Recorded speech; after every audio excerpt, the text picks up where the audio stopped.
सरगोदा के चौक नंबर 104 शिमाली में समाजी कारकुन ने गरीब और मुस्तहिक अफराद के लिए कायम हॉस्पिटल में जदीद टेक्नोलॉजी से आरास्ता नया ब्लॉक कायम कर दिया है। मजीद हमें बताएंगे इस बारे में सैफ खान। सरगोदा के नवाही इलाके में कायम फलाही अस्पताल और नए तामीर शुदा ब्लॉक में तमाम जदीद सहूलियात मौजूद है।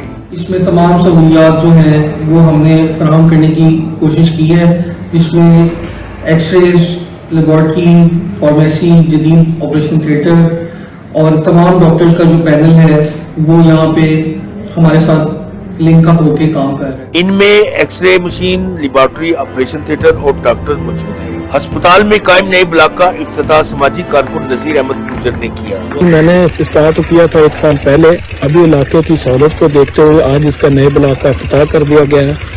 और हम एक चीज नई करने जा रहे हैं कि मुस्तहिक अफराद के लिए हम डिस्काउंट कार्ड भी देने जा रहे हैं, जो इंशाल्लाह हर गरीब के पास होगा, जो मुस्तहिक होगा उसको स्पेशल डिस्काउंट भी मिलेगा। अहले इलाका का कहना था कि अस्पताल के क़याम से कबल इन्हें इलाज मालजे के लिए दूसरे शहर जाना पड़ता था। हमारे इलाके में इस अस्पताल का खुलना हमारे लिए बहुत खुश नसीबी की बात है और हमें दूसरे इलाकों में जाने की अब जरूरत नहीं पड़ती। हमें बहुत खुशी हुई है, हमारे इलाके में ये फ्री हॉस्पिटल खुला है और अब हमें इधर हर चीज की सहूलत मिल रही है, हमें बाहर जाने की कहीं जरूरत नहीं। पहले बहुत परेशानी थी। माशरे में हर पाकिस्तानी अपना फर्ज समझकर खिदमत खलक का फरीज़ा अदा करे तो यकीनन लोगों की मुश्किलात कम करने में मदद मिल सकती है। सैफ खान, डॉन न्यूज़, सरगोदा।